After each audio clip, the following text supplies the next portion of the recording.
Hello, welcome to Mystic Revolution. And Susana and I are so glad you're here.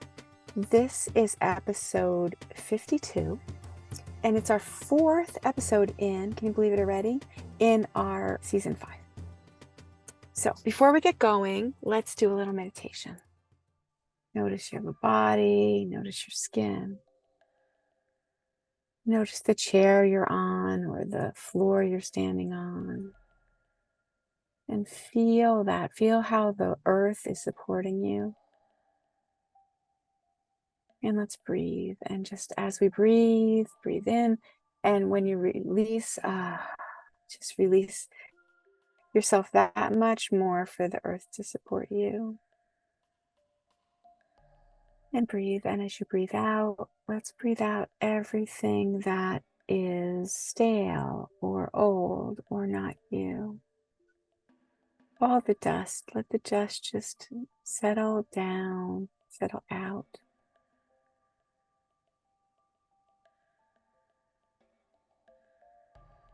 And bring your attention to the top of your head, the crown, and let your attention be like a spark of light or a candle flame or a drop of water, whatever you'd like. And feel, see, know with your soul. And then let that drop of water drop down into the center of your head, behind your third eye, between your ears and up a little. Rest. Relax your eyes. You can't see back there with physical, just spiritual. And that same relaxation that we did into our chair, relaxing our body. Now let's relax in our soul and just rest in the center of your head. Breathe in. Releasing any tension, and just rest your attention in the center of your head. And I'm bringing up this center of head because it's one of the ways we practice in this tradition. We practice being here now with. We practice being in the driver's seat of our life. We practice seeing more clearly, yes, physically, but also in our soul. We practice not getting carried away by our emotions and our thoughts. And all these things are very helpful for our topic today. So when you're ready, you can just keep meditating with your eyes closed, or you can open up, and we're going to be starting to talk to Susana about more on spiritual bypassing.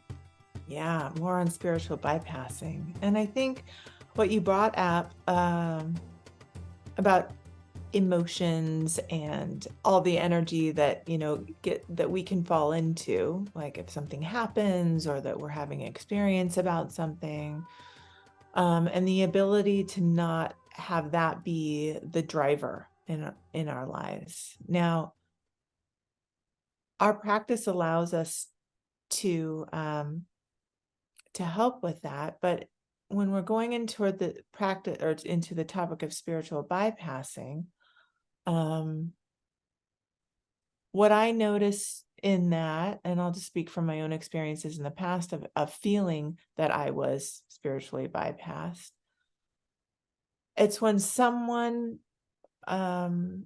when I do have emotions about something, when something is really, really hard and I don't have the answers and I don't know where to look, or I'm just, trying to be with what is, and someone dismisses it, or someone comes in and says, well, if you just do the tools, or if you just,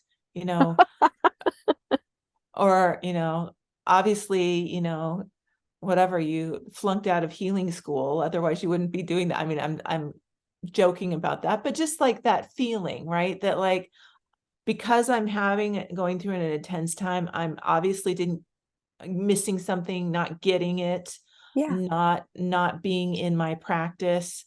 And it's dismissive. It can make people feel ashamed, feel unheard, all of that. That's why with our tools, we can use our discernment to not do that. Like you can lean into your own practice. You can find that neutrality that you were talking about, and going into the center of the head. I mean, that's a particular practice that we do, grounding from the center of the head and really being in that place of clear seeing, clear knowing, so that you can tune into what's going on with someone and not be dismissive, even if you think you know what might be best for them. Yeah. You don't always say it. Right. Really, the first thing we want to do is be present, be here now with someone who is in crisis or in trauma, or even just upset about a little thing, just being with them, present, listening.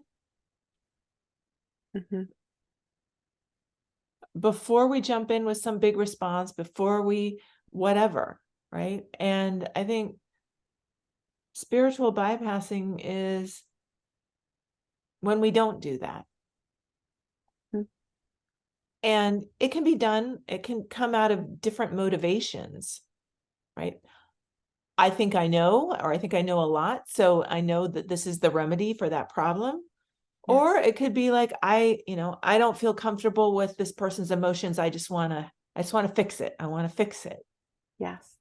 And because this worked for me, it's going to work for them. So I'm just going to, and both of those things are not helpful to either person. So when I was just talking with Rusty before this a little bit, and about recovery, and the idea of getting in the practice of, finding your space, owning yourself, owning your energy, and discerning the motivations in yourself, but also for the other person. Like what is really going on? We've talked about this before so many times in previous episodes, but in our ability to tune into what's really going on,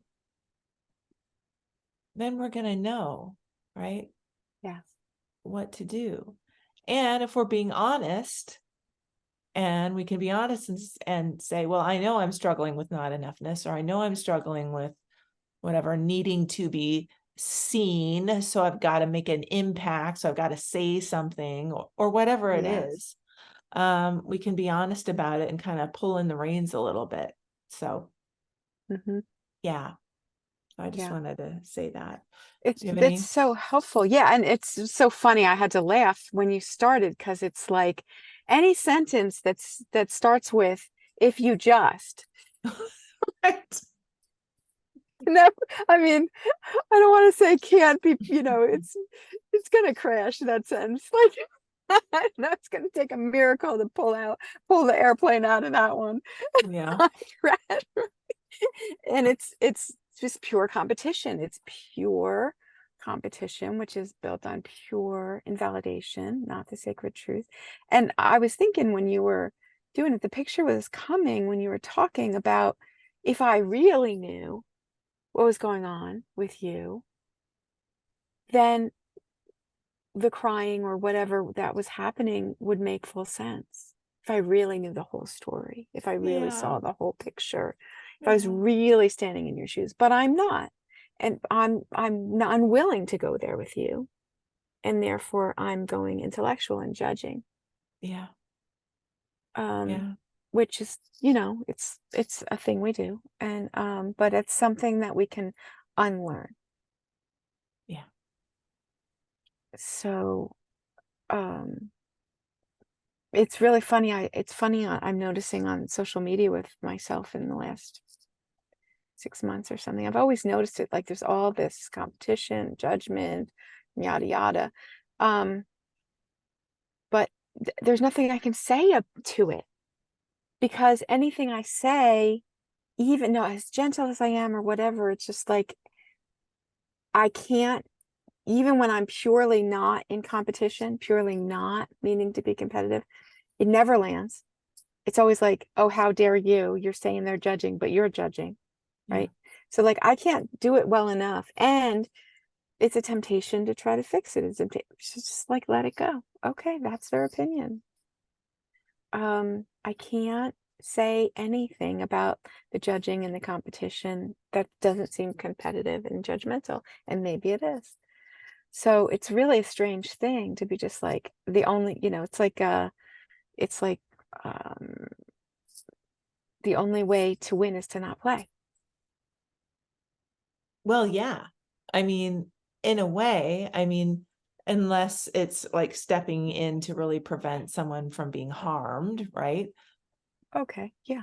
But beyond that, getting into this, whatever,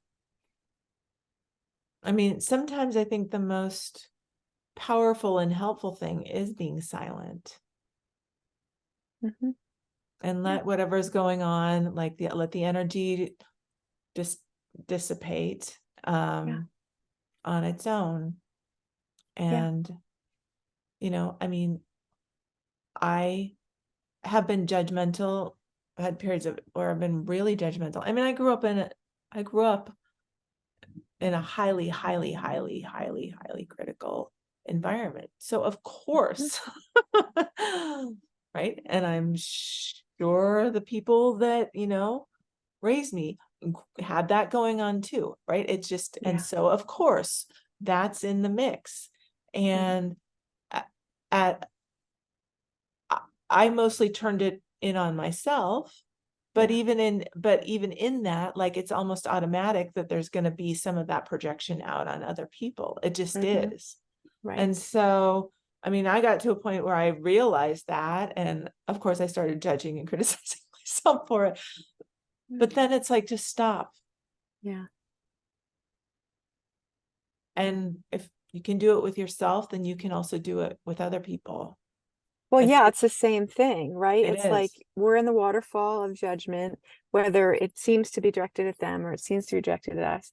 So just noticing that and doing the Yeah. self-care, it ends up being them care and vice versa. Yeah. So, what else? We kind of went down that a little pathway more than I thought we would, but that's okay. Yeah, it's really helpful to like have the mirror. And I really feel like life is a mirror for us and our relationships are mirrors for us. Like there's nothing that's not a mirror for me in my world. Yeah. And so whatever's happening, whatever I'm reacting about, whatever seems to be going on over there is really an opportunity for my own healing and growth. Yeah. And like you said, unless there's like real harm that's, that I'm avoiding dealing with, for myself and others, then like, can I just tend here and not try to make it all about them? Hmm. So anyway, in our practice, that's hugely huge. It's a huge part of it, honestly. We call it, dealing with matching pictures and ways that were similar. We had a lot of similarities in how we were raised, and this affects, our relationship. It makes us more attracted and or repelled from each other. Fortunately for us, it's usually attracted because we really understand what it's Yeah. like to live in invalidation Yeah, and for sure. shame and perfect pictures and judgment. It's just we get it. So anyway, the matching pictures are just it's weaved throughout the practice to be informed by what we see in others. It's the easiest way to see our shadow is to see where we're attracted or repelled to others. Period. Full stop. Totally. Yeah. And I mean, it's so important. We've touched on this in previous episodes for sure, but if we're getting into the realm of, real psychic mastery, really real energy mastery, you have to be honest about the fact, like we're all humans. We're all humans and, right, we're all continually learning. And on this path, continual learning, continual recognition of these matching pictures, of these tendencies that we have, and and having the tools to correct it. to neutralize it even more. So as we move on and continue to learn, it becomes less and less and less of a factor, as we've discussed. Yes. And that's how we ended our last show. And we're going to talk about it after the break. Okay. Thank you, We Are Historically, for your conscious human apparel. Shop online at wearehistorically.com. Hey friends, Susana and I want to remind you that we offer a Mystic Revolution meditation. It's first Tuesdays at 4:30 Pacific. Please come as our guest. You can see our website for the link. And thank you for playing with us. Raise your vibration and energize your life with specialized Fibonacci tuning forks that deepen meditations and empower self-healing. Get your vibrational sound tools for personal enhancement at energybodytuners.com. Welcome back to Mystic Revolution. Susana and I are so glad you're here, and we're continuing our conversation about spiritual bypassing. And we're really going to talk this time about how, as we soul heal and grow and develop, how our perceptions and reactions shift. Right. Yes, we work it, but also it organically just changes. So I have an example of this, and then maybe you do too, Susana. I remember driving in Seattle. I grew up driving in New Jersey, which is New York, New Jersey. The whole East Coast drives differently, and I was used to that. And when I came to Seattle, it was vexing. Have much more laid back driving. Much more after you. Like in New Jersey, I just know what the drivers are going to do, and it's like they're going to go. Where in Seattle, it was really frustrating for me, and so I'd find myself yelling in my car, or being upset, or complaining, or saying expletives. And then one day I'm just like, this isn't the energy I want. And I was like, it came to me. The song, come on people now, smile on your brother, right? So what I'd start to do is every time, which was all the time, that somebody was just like either cutting in front of me or not going or whatever, and I'd get that, I'd be like, start to sing. I'd be like, and at first, at the first two words, at first it was just like, come on, and then I'd finish, people now, smile on your brother. And then eventually it was just like, oh, come on, people now. And then eventually it went away. Yeah. Like, I just drive now. I don't have to complain about all the people. Like, I don't. Well, you're also not in Seattle anymore, so that might be. But no, in Seattle, Yeah. I was there for several more years while this happened, and then all over. Yeah. And people can be vexing all over. Yeah. But it really, really showed up in Seattle when I was first there. Yeah. So anyway, that's an example. And I was, of course, that was my practice. It was a practice. It was a good one too, because it like took that, like I learned to say, come on, instead of, all much worse things. And then I started singing, changed the vibration, and then it was over. But also I'm doing all this work behind the scenes, and then it just all disappeared. So I think that's an example. Oh, it's a great example. And I love the idea of sound and singing to shift things. It's so powerful. I mean, it is a vibration. It's sound waves that are actually affecting your molecules, and also giving your voice, validating your voice in a way that is super helpful to your psyche. Yes. And in a way that is really actually helpful for your psyche, not through a lot of expletives or screaming your head off. Although screaming your head off is something that I think I sometimes offer to my clients. Get in your car and just scream your freaking head off, because that can be super helpful. It can. It really can. But the idea is to break the energy, like disrupt the energy. Disrupt the energy, and then like literally have a shift in consciousness.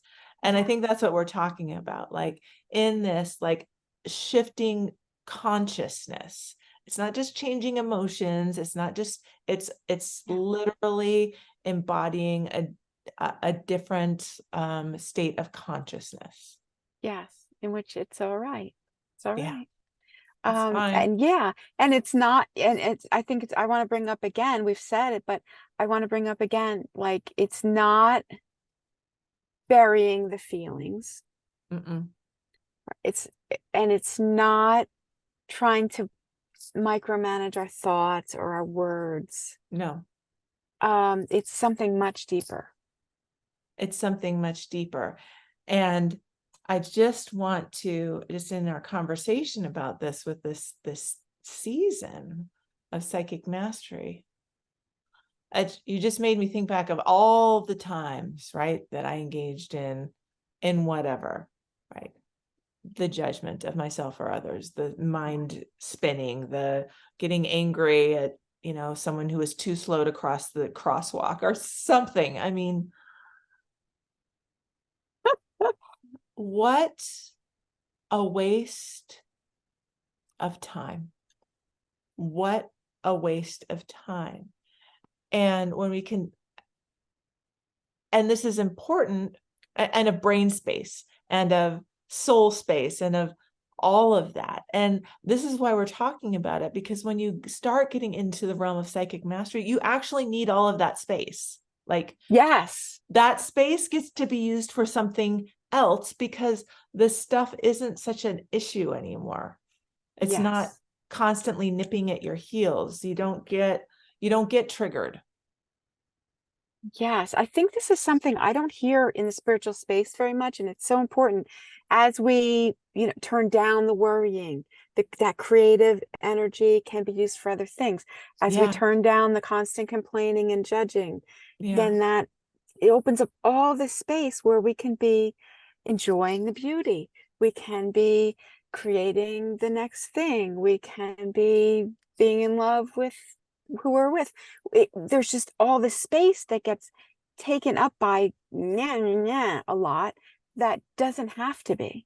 It And doesn't that have to be. then we can just be in the great, rich, holy silence, and or fill it with something gorgeous Yeah. and useful. And I don't hear that. That's really a cool conversation. Thank you. Oh, sure. We use the word neutrality a lot, and I think we talked about this before, that sometimes people have a hard time with that word. Like, how can you be neutral on something? But from my perspective, being neutral actually is being more present. Yes. And it is that being here now with, so you can see and sense things, you can understand different people's motivations about things, and you can have the clarity and the empowerment to choose, make choices that are more fun, Yeah. that better serve a situation, that are that better solve problems, whatever it is, right? And so, yeah, and it can flow over as we do the work and just, choose. We perceive what is. We can choose where we want to put our attention and energy and time and money and then act. Then our life can change. And I'm just thinking, like, I'm in a situation now the next couple months where I have been blessed to almost every morning and evening before and after work, I get to walk down to Lake Superior, go swimming, come back.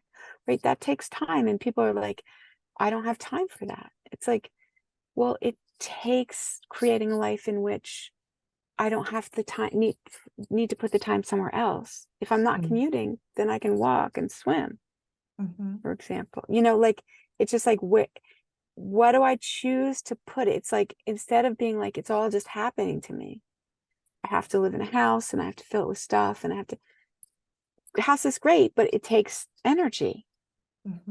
It takes time. It takes staying there.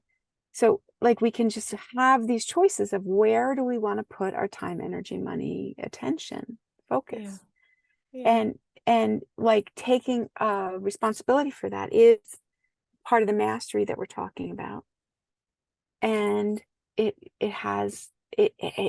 really, it's having good ways within us and outside in our world that work for us is a sign that we're doing our spiritual work. We're not bypassing.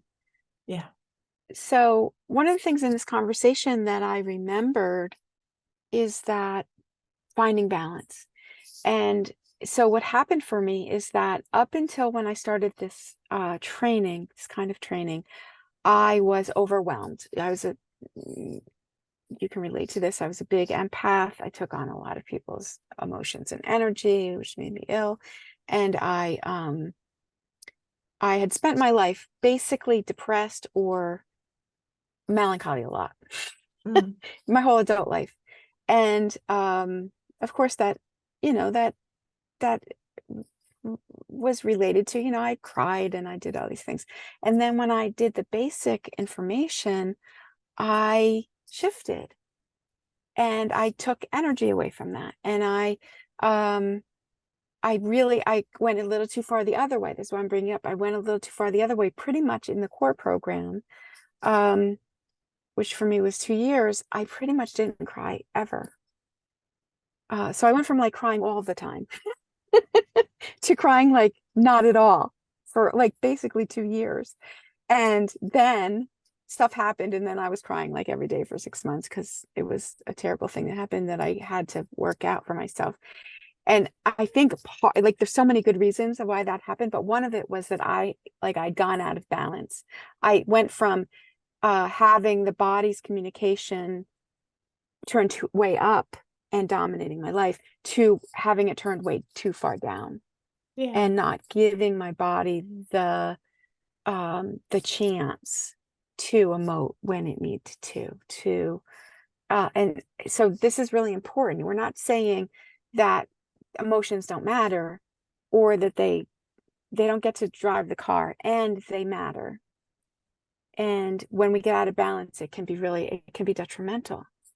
Yeah, for sure. I think being present to your emotions, tending to your emotions, allowing them is super important. Yeah. And Yeah. life throws us intense stuff. It's going to keep doing it. It's going to keep doing it. It's going to keep happening, right? No The matter waves are going to keep coming. how much you're on your spiritual path or not, right? These things are going to keep happening. When we're intending, when we're working towards, when we're learning towards this idea of expanding our consciousness, expanding our experiences, the impacts happen in different ways. And again, more of us is opened up then to tune into like the resources and abilities that most of us were never like told that we actually have access to. Mm-hmm. Right? Our soul senses, our the phenomenal expansion that can happen when we can connect with divinity, or the greater all that is, the God of your heart. And it's something then that the soul senses, which we talked about the clairs and all of that, but also just beyond that, multidimensional sensing can come, and we can use it in helpful ways to serve our own lives, to serve others. And that's the stuff that I just love talking about. One of the ways to talk about it, relative to spiritual bypassing, or like overcoming the tendency to spiritual bypass, is to be real. This is what's really going on for me. This is hard. This is fun. This is easy. This is not comfortable. This is really graceful over here. This isn't just a crazy mess over there. I think it's just really helpful to be real, and to just know that the waves of challenges come and go, and you get more and less, and it's okay. Yeah. Like not to expect ourselves and others to not rock. I'm reminded of Frank Herbert. He had a great little quote in the Dune series: "Real boats rock. Real boats rock, and if the boat's not rocking, go look because somebody's hiding something." Yeah, absolutely. And the rocking, whatever it is, can lead us to the next insight, the next journey, the next Yes. adventure, the next lesson, the next epiphany, whatever it is. Mhm. And I found that, or the next synchronicity. I mean, I found that as I've been able to drop a lot of the stuff, don't get me wrong, I still, vent and have things, whatever, right, going on. We're all clear on that. But the more I've been able to drop, the more synchronicities that I have, the more I said it before, easily problems get solved. The more I can just really dial into that sacred truth, or just my own truth, and exact an outcome that really is the best one. And it's not always the one that, like, my heart of hearts thinks is amazing. It is the right one. Do you know what I mean? Yes, the right one. The right one. Mhm. So I think that's really, really important too. Yeah. Anything more to say? I think it's time to bring this to a close. Okay. All right. So let's do a little meditation and notice that the earth is supporting your body, and breathe. Oh, let go and just rest. You're resting your soul. Tension. You're resting your body as you breathe. And as you breathe in from the universe, fill your chest and belly and release to the earth. Let whatever in this conversation isn't yours, let it fall away. And anything that's yours, you're just like, oh, I want to keep this. This, I relate to that. Keep that, it's yours. And anything else, just let go. Release to the earth. Release Susana's energy, my energy. Let go. All our ideas. And just keep yourself. And we're doing the same thing. And feel free to being and resting. And we are going to come out and start to move around, Susana and I, so we can say thank you so much for coming and playing. And we are looking forward to more rich conversations in season 5 of Psychic Mastery. Thank you and goodbye. Thanks so much for playing with us. Please support Mystic Revolution by liking and sharing our show. And sign up to get notified when new content is available. We really appreciate it. Thanks. Thank you. Thank you for joining us. Have a happy always. Join us for our monthly Mystic Meditation on the first Tuesday of the month at 4:30 p.m. Pacific Time. Click on the link in the description to get more information and join the Mystic Revolution. We look forward to seeing you then.